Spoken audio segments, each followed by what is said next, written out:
সার্বজনীন দুর্গোৎসব আমরা ৭৬তম বর্ষে আমরা পদার্পণ করলাম।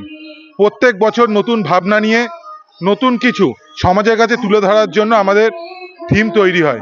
এবছর আমাদের ভাবনায় ভাত কাপড়, মানে একটা ছোট শিশু, একটা মেয়ে ছোটবেলা থেকে একটা রান্নাবাটি খেলে সে বড় হয়। খেলাধুলো মানেই একটা বাচ্চার কাছে যে রান্নাবাটি খেলা, যেমন ভাত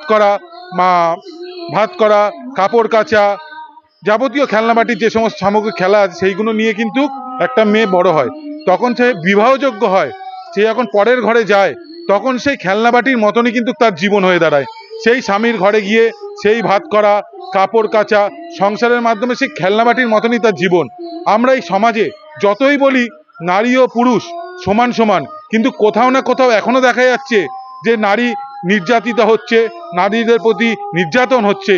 সেখান থেকে দাঁড়িয়ে ক্যানিং হাই স্কুল পাড়ার এবছর একটাই মেসেজ দিতে চাই সমাজের কাছে, যে নারী সবার উপরে, নারী পুরুষ সমান। আমি বলতে চাই পুরুষের থেকে উপরে নারী, কারণ একটা নারীর গর্ভ থেকেই আমাদের সকলের জন্ম। সেই নারীকে সম্মান করা দরকার। সেই জন্যই এবছর আমাদের ভাবনায় ভাত কাপড়। আমাদের থিম নারীদের সম্মান রক্ষার্থে, আর আমরা প্রত্যেক বছরই বিভিন্ন রকম থিম নিয়ে আমরা এই পূজা মণ্ডপ গড়ে তুলি।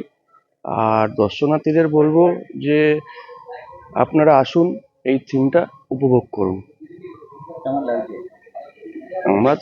আমাদের তো দারুণ লাগছে। আমরা এখন দর্শনার্থীরা বলবে যে মানে তাদের কেমন লাগছে।